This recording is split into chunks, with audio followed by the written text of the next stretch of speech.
Gentlewoman is recognized for 5 minutes. Thank you, Mr. Speaker.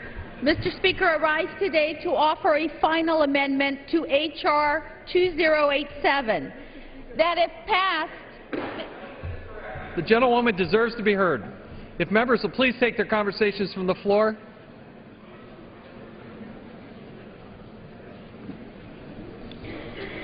Gentlewoman may continue.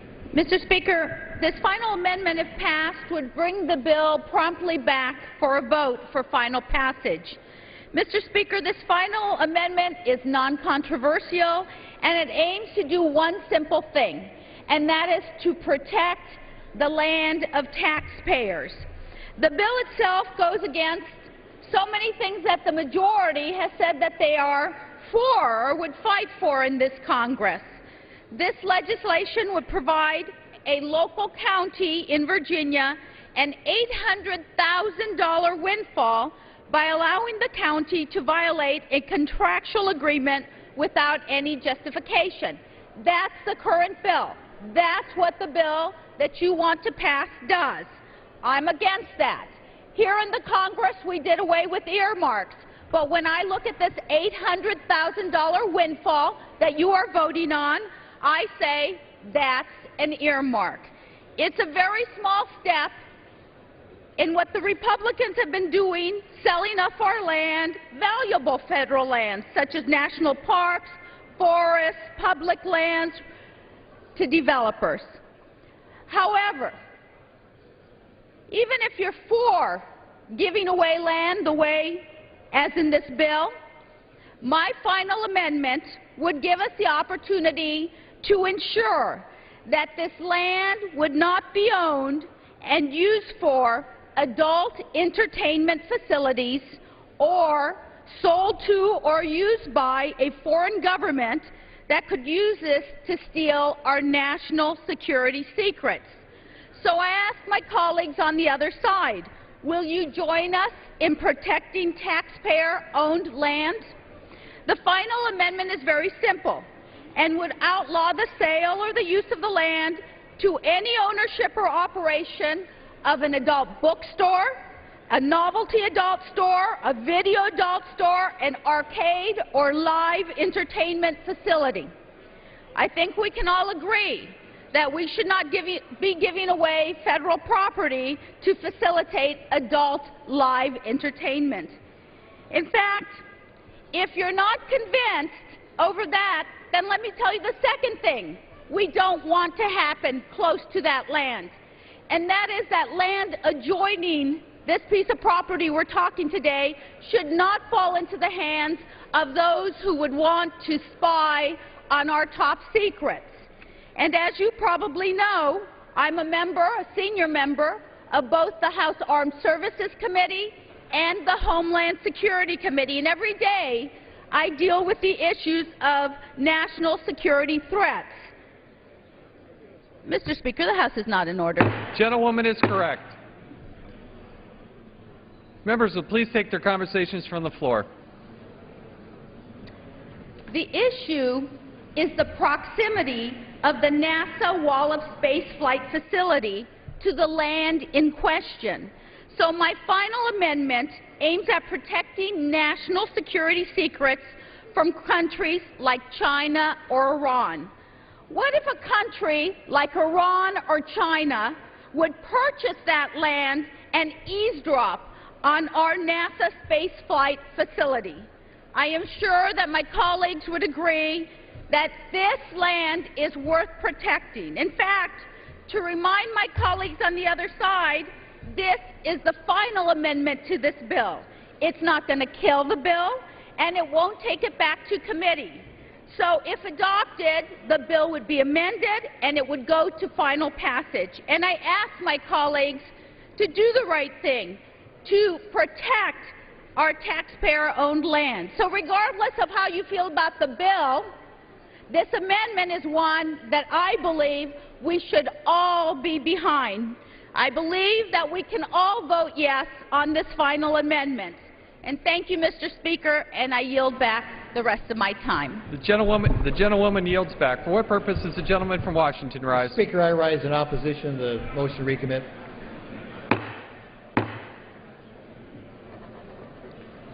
Gentleman's recognized for 5 Speaker, minutes. the House is not in order. Gentleman is correct. Members, please take their conversations from the floor. Gentleman may continue. Thank you, Mr. Speaker. Mr. Speaker, the offer of this motion to recommit clearly did not hear the debate. This land is owned by Accomack County in Virginia. It is not a transfer. It's a deed restriction lift. That's all it is. The land is owned by a county in Virginia. Mr. Speaker, when we had testimony on this bill in the committee, the government of Accomack County testified obviously in favor of it. And they said they wanted this for industrial use. Now, this is local control. Doesn't the other side even trust local control, for goodness sakes, in testimony in front of a committee?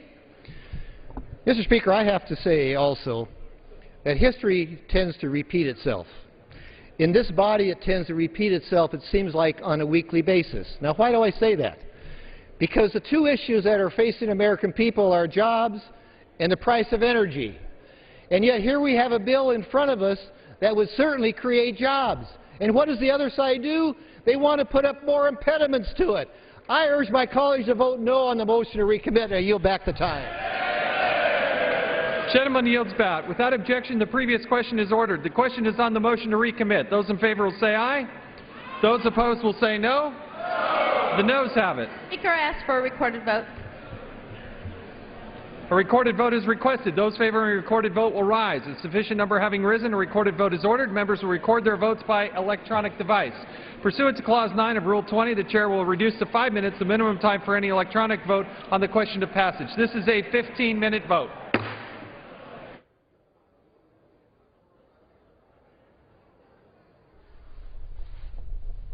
The House today has been debating a bill that would remove restrictions from a piece of land in Accomack County, Virginia. This is the Democratic motion to recommit. Last chance to change the bill before final passage. The motion would prohibit the federal land that has been transferred to Accomack County for unrestricted economic development purposes in the bill from being used for adult entertainment or by foreign governments. This is a 15-minute vote. Final passage vote is next.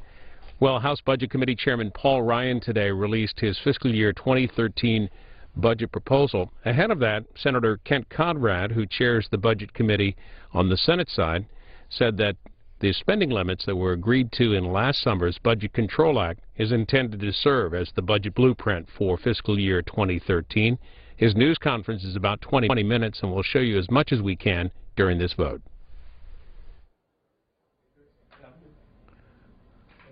Everybody ready? Okay, why don't we begin?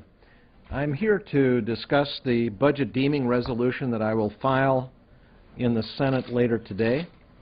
This resolution sets the spending limits for fiscal year 2013 at the levels agreed to by the Congress and the President last year and set out in last summer's Budget Control Act. It allows the appropriations committees to proceed with their work in drafting bills for next year. And it ensures the Senate will have the tools to enforce those spending limits that we agreed to on a bipartisan basis. I want to emphasize that we do have a budget. It is the law of the land. It was passed last year. It is in place. Those who say we do not have a budget have either failed to pay attention to what they voted on, or they are deliberately trying to mislead the public. The Budget Control Act was passed by the House of Representatives. It was passed by the United States Senate on an overwhelming bipartisan vote. It was signed into law by the President. It is now the law of the land, and it established the key components of the budget for both 2012 and 2013. Here is the language from the Budget Control Act itself. It is very clear the Budget Control Act is intended to serve as the budget for 2012 and 2013.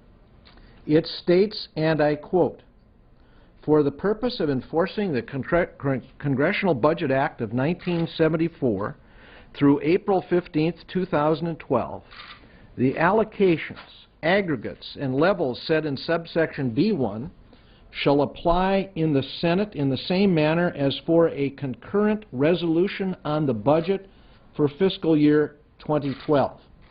That same language is repeated for 2013.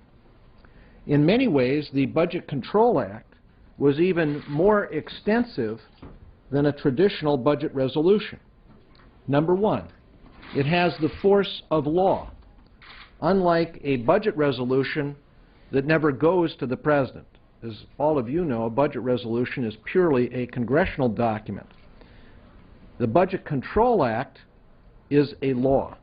Number two, it set discretionary caps for 10 years instead of the 1 year normally set in a budget resolution. Number three, it provided enforcement mechanisms, including 2 years of deeming resolutions, which allow budget points of order to be enforced. And fourth, it created a reconciliation-like supercommittee process to address both entitlements and tax reform. And it backed that process up with a $1.2 trillion sequester. So I think we can put to rest the claims that there is no budget in place or that we haven't enacted a budget. A budget was enacted for last year and this, or this year and next, I should say, in the Budget Control Act of last year. Last week, we received CBO's updated budget estimates, which allowed me to complete work on the budget deeming resolution for 2013. The filing of this deeming resolution was required under the Budget Control Act. I filed a similar resolution for 2012 back in September. And the Budget Control Act is crystal clear that the spending limits in the resolution should be set at the levels agreed to in the Budget Control Act. Again, here is the language taken directly from the law. It states, not later than April 15th, 2012, the chairman of the Committee on the Budget shall file for the Committee on Appropriations committee allocations for fiscal years 2012 and 2013, consistent with the discretionary spending limits set forth in this Act. It doesn't say at a level below the limits set forth in this Act. It says at a level consistent with the limits set forth in the Act. And let's remember what these limits mean. Under the Budget Control Act, spending caps that are put in place in the law, discretionary spending is cut by $900 billion below the CBO baseline over the next 10 years. And that is not including the sequester cuts. That is just the result of the Budget Control Act spending limits. Now, our House Republican friends now seem to be walking away from these levels, even though they agreed to them just 7 months ago. Let's look at what they themselves said just last summer. Here's what the House Budget Committee chairman said on the House floor on August 1st of last year, and I quote, "What the Budget Control Act has done is it has brought our two parties together. So I would just like to reflect for a moment that we have a bipartisan compromise here. That doesn't happen all that often around here, so I think that's worth noting. That's a good thing. And what are we doing? We are actually cutting spending while we do this. That's cultural. That's significant. That's a big step in the right direction.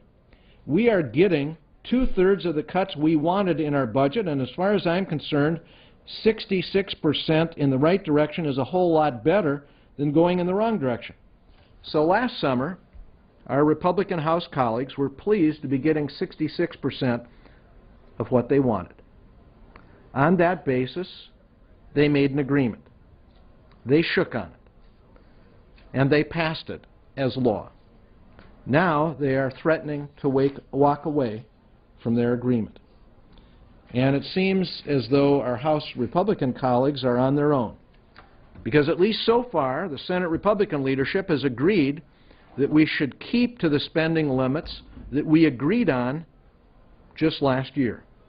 Here's what Senate Minority Leader McConnell said on the Senate floor last month, and I quote, we have negotiated the top line for the discretionary spending for this coming fiscal year. We already have that number.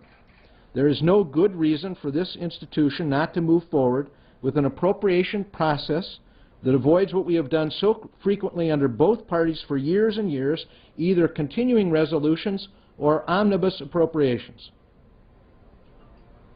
The Senate Republican leader concluded, "I hope we can join together and do the basic work of government this year and do it in a timely fashion." I hope our House Republican colleagues are listening. Now, it is very clear we have a budget for this year and for next. That budget is in law, and I am, in pursuant to that law, filing the deeming resolution in the Senate today that provides the numbers that the appropriators need to proceed with their work for the year. BCA also sets the revenue levels and the mandatory spending levels for the year. Again, I hope our House Republican friends are listening. We still must come together on a longer-term plan to deal with the long-term debt threat. But the short-term budget is in place. It is the law. It was included in the Budget Control Act that they agreed to last summer. It provided for about $900 billion in discretionary spending cuts over the 10 years of that agreement. So the Senate is proceeding with its business. I will be filing the deeming resolution for 2013 today, and we will be moving forward with appropriations bills at the levels that everyone agreed to just last year. House Republicans, I hope, would do the same. If they fail to do so, they will once again threaten to shut down the government and needlessly imperil the economic recovery. I'm happy to answer questions that people might have.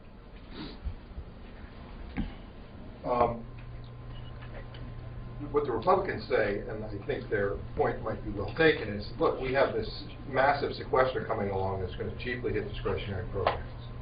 And what they're doing is they're cutting $19 billion instead of $78 billion under the sequester, and they're also going to have a reconciliation process that would take care of some of the other cuts. You don't have any plan, as far as I can tell, to deal with the sequester, or if you do, what is it? Well, the first thing that has to be done, the first responsibility I have under the Budget Control Act, which is the law, is to file the deeming resolution that sets the budget for this next fiscal year. I'm doing that today. My legal counsel tells me that meets the requirement and the responsibility for the Budget Committee to file a budget for this year by April 1st. A longer-term plan, as I indicated, is what remains to be done. And that has to be done in some bipartisan way. And so I'm hopeful that as we go through this year, we'll find a way to do that.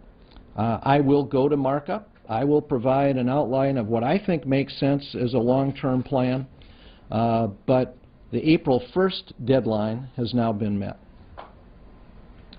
Yeah. Well, how do you deal with things like, sequestration hitting the Defense Department? Lockheed Martin's CEO spoke last week about, a lot of the impact of that happening. They may not, their suppliers might go, belly up in the meantime. And so how do you deal with that? And when do you propose dealing with the deficit issue, the larger deficit issue? Well, what is provided for in the Budget Control Act, which everybody agreed to last year, sets the defense, non-defense firewall for this coming fiscal year. So that's been decided. The question is sequestration, which takes effect at the end of this year. That is what has to be addressed in some longer-term plan. And I will propose a longer-term plan at some point in the future. We're talking to colleagues about that now. But the first requirement I had, the first responsibility, was to meet the April 1st deadline set out in the Budget Control Act law. and I do that today.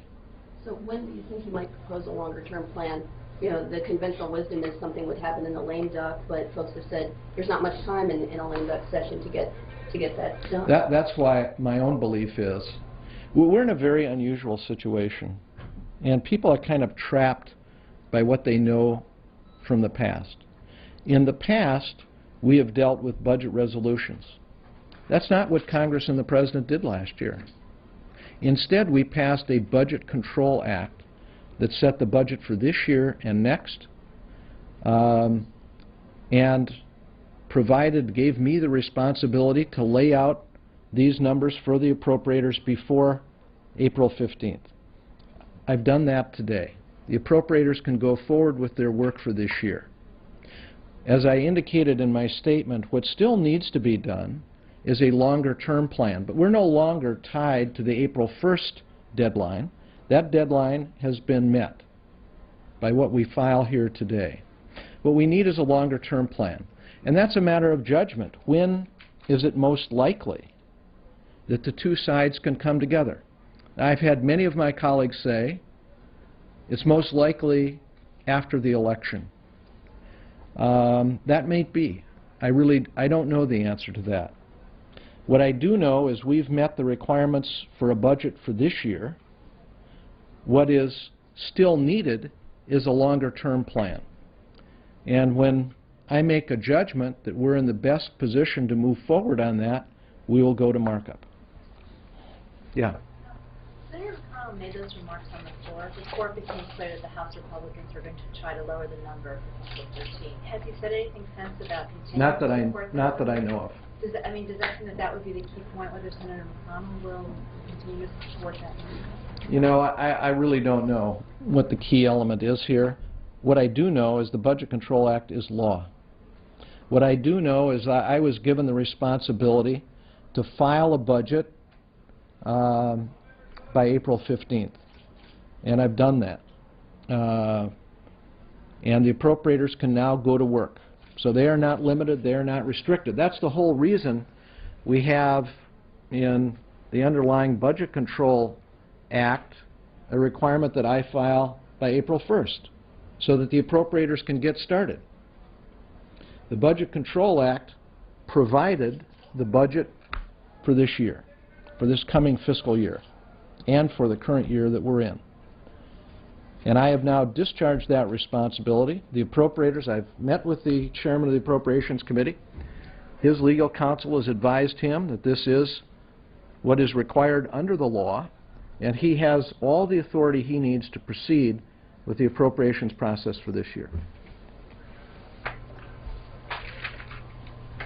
And again, let me just emphasize, while we have now met the responsibility for a budget for not only this year, which was done last year in September, I did a deeming resolution then.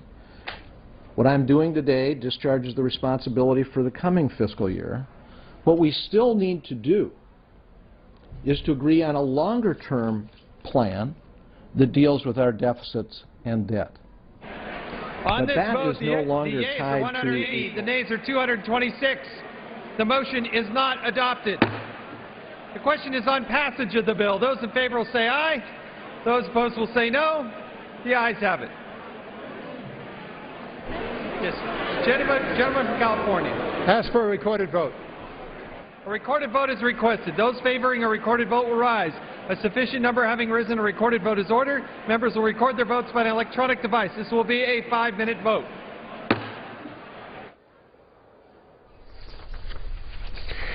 And this is a final passage vote in the House on a bill dealing with federal property transferred to Accomack County, Virginia. 5-minute vote. This should be the last recorded vote of the day in the House. In the Senate today, they have been working on a bill which makes it easier for small businesses to gain capital and do online fundraising through crowd fundraising. They've been voting on a couple of amendments, cloture votes on amendments, including a rejection of a motion to limit debate on the substitute amendment. It was anticipated that they would have a cloture vote on limiting debate on the bill itself. That has not happened. The Senate is in session, continues, and you can follow that on C-SPAN 2. It is Illinois primary day. We have coverage coming up this evening. 54 delegates are at stake in the state of Illinois. Our coverage getting underway at 7 o'clock. We'll have candidate speeches, the latest vote tallies, and also your feedback on the phone, Facebook, and Twitter on the C-SPAN networks.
164. The bill is passed. Without objection, a motion to reconsider is laid on the table.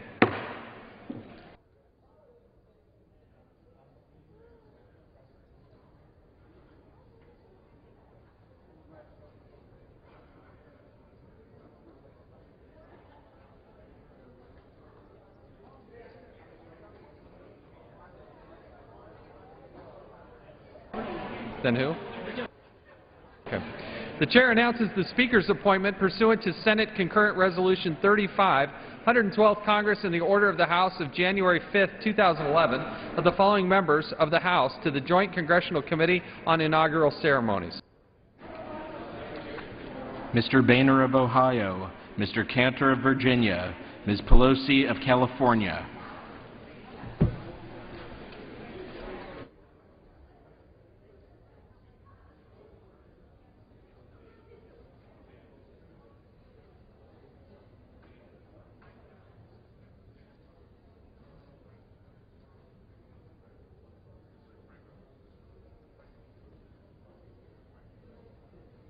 I'm sorry. The Chair will entertain 1-minute requests. What purpose does the gentleman from Pennsylvania rise? Mr. Speaker, request unanimous consent to address the House for 1 minute, revise and extend. The gentleman is recognized for 1 minute. Mr. Speaker, just last week, the nonpartisan Congressional Budget Office served a devastating blow to President Obama's most frequently uttered promise during debate over the Affordable Care Act. Quote, "If you like your present coverage, you can keep it," end quotes. The CBO predicted the law would lead to a net loss of employer-based insurance coverage for between 3 and 5 million people each year between the years of 2019 and 2022. With as many as 20 million Americans losing their current insurance plans. Now, as we approach the second anniversary of the Affordable Care Act, the full impact of this law remains unknown. However, a few things are quite clear. Supporters said it would lower costs. It hasn't. They said it would improve quality. It hasn't. The President said you can keep your current plan if you like it. This clearly is not the case. By the administration's own estimates, the new health care regulations will force most firms and up to 80% of small businesses to give up their current plans by 2013. Mr. Speaker, the American people can't afford another year of the so-called Affordable Care Act. Thank you, and I yield back.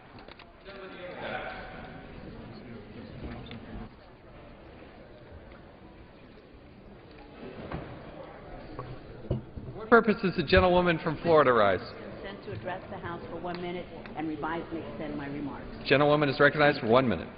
I thank the gentleman. Mr. Speaker, today I rise to recognize the 100th anniversary of the Beth David congregation in my congressional district. This Saturday, March 24th, Beth David will hold its centennial celebration to honor its congregation and its founding members. For the last century, Beth David has been the cornerstone of the South Florida Jewish community. What started out as a congregation of just a handful of dedicated Jewish families has become a dynamic, thriving institution that is the cultural and educational epicenter for Judaism in South Florida.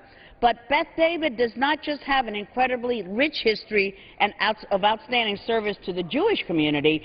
No, the congregation has been at the forefront in actively engaging our entire community, tirelessly working to repair the community one mitzvah at a time. And for that, I congratulate Beth David, and I thank all of the congregation for everything they have done and everything they have meant to our South Florida community. I wish them continued success and 100 more years. Thank you, Mr. Speaker.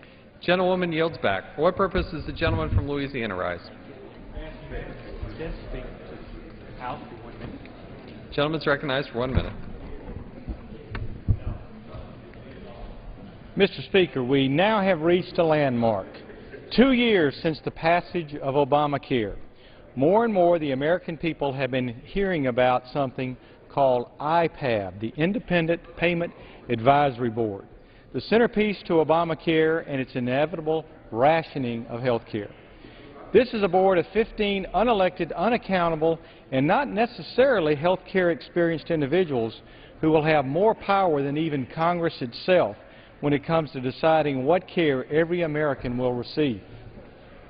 The board members will not be under congressional oversight and will not answer the phone when you call to complain. Americans agree by 57% to 38% margins Obamacare and IPAB should be fully repealed. So far, Democrats have been unwilling to listen to the outcry from the American people. They will have yet another chance to respond to we the people's unhappiness with Obamacare by voting with Republicans this week to repeal IPAB. And hopefully they will be willing to vote to repeal Obamacare itself in its entirety when it is brought up for a vote sometime in the future. Thank you, and I yield back. Gentleman yields back. For what purposes does the gentleman from Tennessee rise? I ask unanimous consent to address the House in 1 minute, revise and extend. Without objection. Thank you, Mr. Speaker. Tomorrow we begin debate on a bill that would eliminate the Independent Payment Advisory Board, one of the most toxic components of President Obama's Affordable Care Act. This denial of care board is comprised of 15 unelected, unaccountable bureaucrats that will be empowered to cut Medicare in order to meet an arbitrary spending targets. Not only will this result in seniors being denied access to medical care they need, it will also put the government in the middle of the patient-doctor relationship. Spending cuts proposed by the IPAB will automatically go into effect unless Congress finds alternative cuts of the same amount. And because implementation of the board's recommendation is exempted from judicial review, citizens can't even turn to the courts for help. As a physician with over 30 years in practice, I can tell you that the President's proposal, which he has repeatedly defended, is wrong-headed and dangerous. We must act to save Medicare from bankruptcy, which will come as soon as 2016, but IPAB is not and must not be the answer. And I yield back. Gentleman from Tennessee yields back. Are there further 1 minute requests? The chair lays before the House the following personal request. Leaves of absence requested for Mr. Backus of Alabama for today and Mr. Marino of Pennsylvania for today and the balance of the week. Without objection, the requests are granted. Under the Speaker's announced policy of January 5, 2011, the gentleman from Georgia, Mr. Woodall, is recognized for 60 minutes as the designee of the Majority Leader.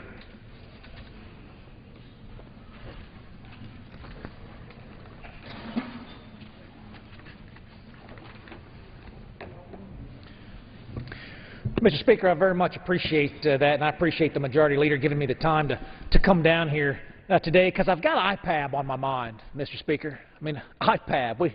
I say that like everybody knows what that is, because we talk about it here in this chamber all day long. IPAB, a word that was not even in the lexicon of America until the President passed his health care bill. IPAB. What is IPAB? I happen to bring down with me today, Mr. Speaker, the front page of the President's health care bill, the Patient Protection and Affordable Care Act, as he describes it. You know, this was the 900-page law that was passed that completely restructured a sixth of the American economy, completely restructured it. And the question then is, when we're talking about the Patient Protection and Affordable Care Act, when we're talking about how we change the individual health care decisions that every American gets to make, what do we get for it? What's the value added there? Because I think, Mr. Speaker, at the end of the day, when folks are talking about what motivates them, it really is affordable care. I mean, that's why we named the bills this way.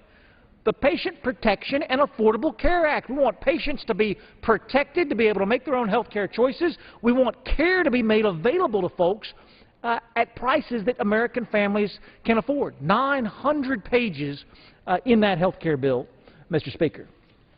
Now, IPAB is kind of the, how would we describe it? We call IPAB the hammer in the health care bill, because there are lots of ways to save money, Mr. Speaker.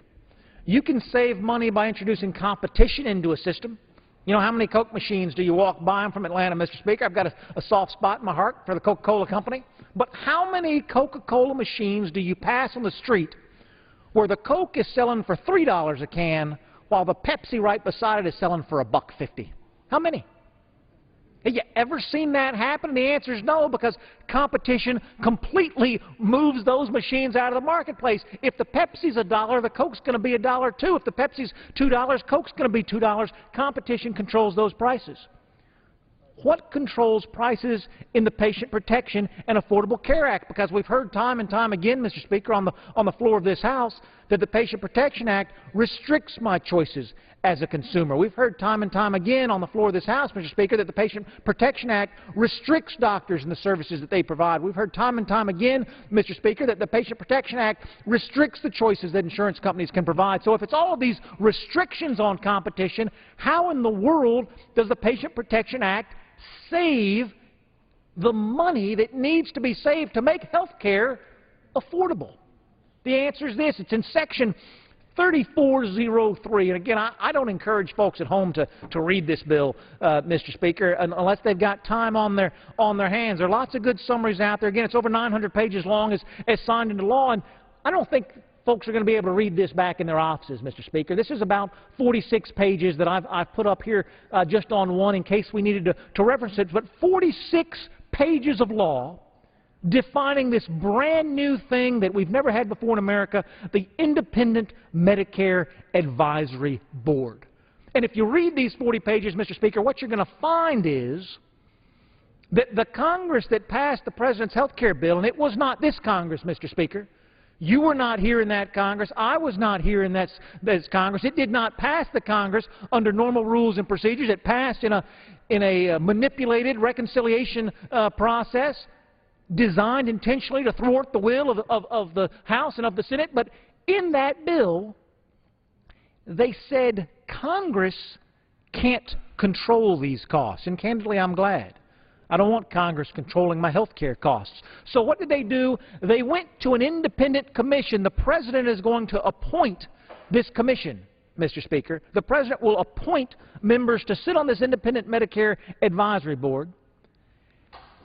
And what they will do is decide where Medicare should save money. Now, my mom and dad just went on Medicare, Mr. Speaker. I sit down with them. I look at their statement of charges that they get back when they go to the doctor's office. It's not always easy to understand, but we go through it together. And it occurs to me that if Medicare is going to save money, there's only one way Medicare can do that. If we don't allow competition in the system, if we don't allow patient choice in the system, if we don't allow provider choice in the system, there is only one way that Medicare can save a dime. And that is by restricting services. Restricting services. Now, that comes in lots of different ways, and I want to make sure I'm absolutely candid, Mr. Speaker, and accurate. Candid and accurate, because this is the panel. Do you remember the death panel discussions? Do you remember that becoming a part of the lexicon in America? The death panels that Congress was going to create? This is that. I mean, this is where that idea came from, because what we have here is a board that makes decisions, recommendations about how to change Medicare spending. Well, if we're not going to provide competition, if we're not going to allow doctors more decisions, if we're not going to allow other providers more decisions, and the only way to change the financing structure of Medicare is to restrict either the services that Medicare provides or the amount of money that is being paid to providers. Now, I want to give my friends who passed this bill the benefit of the doubt, Mr. Speaker. I don't believe there's a single member of this body who would stand here in the well and say that their decision about how to save the Medicare program is to restrict the services that Medicare beneficiaries can access. Not one. I don't think one member, Republican or Democrat, will come to the well of this House and say that their proposal for saving Medicare is to find seniors in need of health care and tell them no. Not one. But, Mr. Speaker, what's the effect, then, of the Independent Payment Advisory Commission? Let's look at what folks have said. This is George Miller, one of my colleagues here on the floor of the House, a Democrat from California. We're taking up tomorrow a bill that will repeal this this Patient Advisory Board, this Medicare board. We're going to repeal it tomorrow, I believe, here on the floor of the House. And when talking about that, my colleague from California said this: IPAB is a critical measure for lowering health care costs, right? And he's absolutely right. I'm not picking on him at all. I'm endorsing what he has to say. That's what these 40 pages of law, Mr. Speaker, do. They are all designed to cut costs. But we've talked about it. If we're not going to introduce competition, if we're not going to introduce choices, if we're not going to introduce options, how are we going to cut costs? We all agree, Republicans and Democrats alike, that the IPAB board is a critical measure for lowering health care costs. Well, Peter Orszag, the OMB director, first one that President Obama used, said this about health care costs in Medicare. The core problem is that health care costs are concentrated among expensive treatments for chronic diseases and for end-of-life care. Now, Mr. Speaker, let me reflect on that a minute. I've just shown you the 40 pages of law in the President's health care bill that are the cost-saving mechanism that the President has proposed and that has been passed into law. And the OMB director, Office of Management and Budget director for the Obama administration, said this: the core problem is that health care costs are concentrated among expensive treatments for chronic diseases and end-of-life care. Now, Mr. Speaker, what choices then does that give us? If we agree that IPAB is a critical measure for lowering health care costs, and if we agree that health care costs are primarily concentrated with expensive treatments for chronic diseases and end-of-life care, how exactly is this unelected board going to lower those costs? It's an honest question, Mr. Speaker.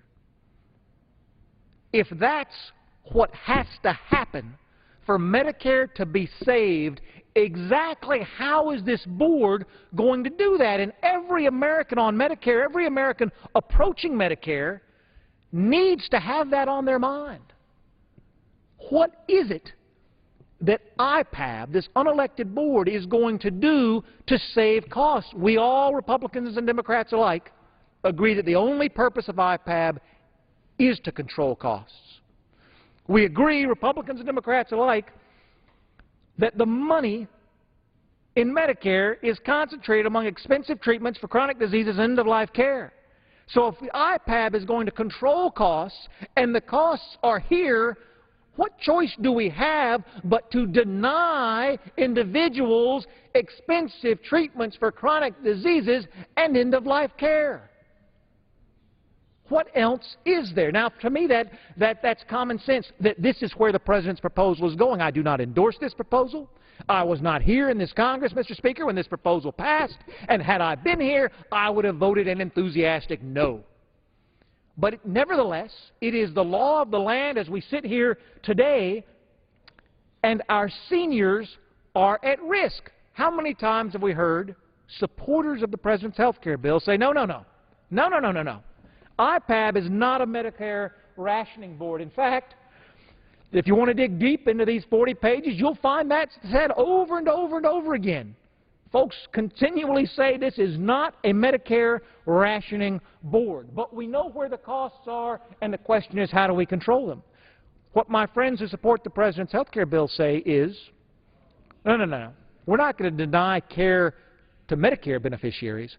We're just going to clamp down on payments to doctors. That's what they say. We're just going to change the payment schedules for doctors. Well, I've got news for you, Mr. Speaker. That's been the Medicare plan for decade upon decade upon decade upon decade, and this is what you get. This is from a CNN Money article from January 6th of this year titled, "Doctors Going Broke." And it recounts the many changes that have happened in the Medicare system as we continue to do nothing about choices, nothing about options, nothing about getting the consumer involved in health care decisions, but continuing to use the same old broken tools to solve the Medicare issue. It says this, Money Magazine, CNN. In 2005, Medicare revised the reimbursement guidelines for cancer drugs, which effectively made reimbursements for many expensive cancer drugs fall to less than the actual cost of the drugs. Now, you can tell me you don't want a Medicare rationing board, Mr. Speaker. I don't want a Medicare rationing board either. But if what we're going to have is a board that is going to cut the costs of Medicare, and they are going to do that by cutting reimbursements to providers, and what we already see is that we're cutting reimbursements to providers to a point that those reimbursements fall below the cost of the service, what do you think is going to happen to Medicare beneficiaries when they go to seek service? I'll tell you. You know, the President's health care bill, Mr. Speaker, primarily solves the challenge of the uninsured by dumping them onto state Medicaid policies. Well, I don't think that's a particularly creative solution, but it is certainly an option. My uncle is a primary care doc down in central Georgia. Used to be a bunch of docs who'd see Medicare patients in that part of the world. Today, he's the only one who'll see Medicaid. Only one. In 5 counties, Mr. Speaker, he's the only doc who will see Medicaid patients. Now, don't tell me that our goal here in Congress is to help patients find care if we are going to lower reimbursement rates to a place where no doctor will accept them. I don't care that you have an insurance policy if you can't find a doctor who will take it. It does not matter that the government says you're guaranteed health care if you can't find a doctor who will provide it. Mr. Speaker, that's not news to anyone who's had a job in the private sector. That's not news to anyone who's had to write paychecks from their business, and it's not news to anyone who's been a consumer. You ever had that coupon? I'm a coupon clipper, Mr. Speaker. I cut them out of the Sunday paper, go into the store, got a big old coupon, think I'm going to get a good deal. The store doesn't carry the product. What's that coupon worth to me if I can't find the product, Mr. Speaker? Not a thing. That's what we're doing when we clamp down on cost. Don't you dare believe that we can continue to cut docs year after year after year after year, and that your family and my family who are on Medicare are going to be able to find care that they cannot. That same article, Mr. Speaker. Doctors going broke. Again, January 6, 2012 from CNN Money Magazine. Dr. Williams Pence said recent steep 35 to 40% cuts in Medicare reimbursements for key cardiovascular services such as stress tests and echocardiograms have taken a substantial toll on revenue. These cuts, he says, have destabilized private cardiology practices. A third of our patients are on Medicare, so these Medicare cuts are by far the biggest factor. And then, Mr. Speaker, he says private insurers follow Medicare rates. So those reimbursements are going down as well. You know, he's right about that. When the federal government pays 2/3 of all the health care costs in this country, Mr. Speaker, and the federal government decides it can get away with paying less, guess what? Everybody else wants to get away with paying less, too. That's a good capitalist system. I don't fault folks for that. What I fault folks for is standing on the floor of this House and promising the American people a program that they pay into all of their life so it will be available for them in their time of need, and then cutting rates to a place where you cannot find a doctor who will serve you. Mr. Speaker, the hypocrisy of saying that we're going to care about people in their time of need and putting the people out of business who provide for them in that time of need is deafening.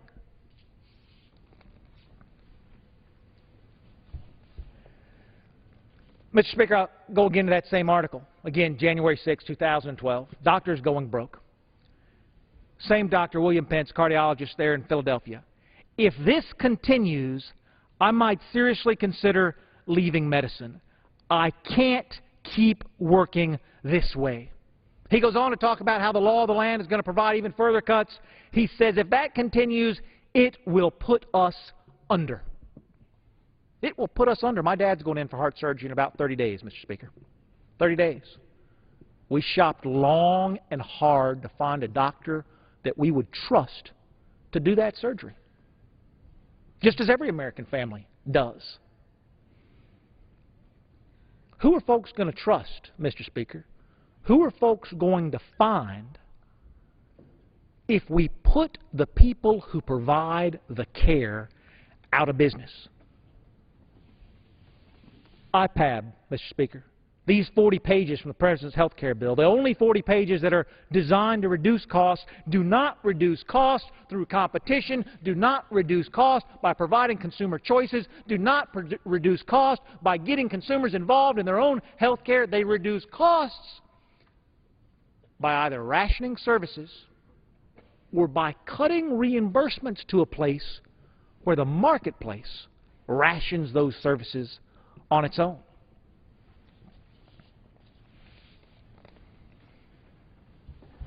Don't believe for a moment, Mr. Speaker, that cutting reimbursements to doctors doesn't equal cutting services. And that's really the hypocrisy, Mr. Speaker, for lack of a better word, that I hear on the floor of this House. Oh, we're going to go out there, we're going to save all this money. How are you going to do it? We're going to go out there, we're going to cut those reimbursements to docs. All right. Sounds like you're liable to end up rationing services. Oh, no, IPAB, that's not going to ration any services. No, no, no. They don't have the authority to cut out services. That's not what they do. Well, what are they going to do? Well, they're going to cut the reimbursement rates. Well, what's going to happen? Well, docs will just keep providing those services. We saw it here. Money Magazine tells you when you're only reimbursing folks at the cost of the service or less, they're going to quit providing. 31%. This is according to, you've seen it, that factcheck.org, those folks who go around and look at all the claims politicians make and try to figure out which ones are real and which ones are full of hot air. This is what they said. 31% of primary physicians restricted Medicare patients in their practices. You know what that means? 31% of all the doctors in the land who provide primary care services, those most needed services, said they do not take every Medicare patient that comes knocking on their door. They can't. They restrict how many Medicare patients they'll take into their practice. We've already seen we're putting docs out of business. We're forcing docs into retirement. Who is going to provide the care, Mr. Speaker? Who is going to provide the care if we force the people who do it today out of business tomorrow? Back to factcheck.org. 62% of family practitioners would stop accepting Medicare patients if reimbursement rate cuts follow current law. Hear that, Mr. Speaker. Hear that. Let me say it again. If reimbursement rates follow the current law, I'm not talking about if some new draconian procedure gets put in place. I'm not talking about if some crazy future Congress comes in here and tries to further socialize health care. No, no. If the current law of the land, as passed before you and I came to Congress, Mr. Speaker, if the current law of the land continues, 62% of family practitioners would stop accepting Medicare patients. What's IPAB going to do? It's going to control costs. How's it going to do it? It's going to do it by cutting reimbursements to providers. What happens when you cut reimbursements to providers? 62% of all of America's family practitioners will stop accepting Medicare patients. Mr. Speaker, what we do here has consequences. This isn't some think tank downtown that has the freedom to just pontificate, make recommendations, wonder how things could have been. This is a body where every single thing that we do has the potential to affect, positively or negatively, the lives of every single citizen of the land. There are no free lunches in America, Mr. Speaker. There is no something for nothing. You can control costs through competition. You can control costs through getting consumers involved in their own health care. You can control costs by providing folks with more choices. You cannot control costs responsibly by putting providers out of business and rationing care through the long lines that are then going to result. We're going to deal with this bill tomorrow, in fact, and I'd be happy to yield to my friend from the Rules Committee to help make that happen. For what purpose does the gentleman from Florida rise? Mr. Speaker, I sent to the desk a privilege report from the Committee on Rules filing under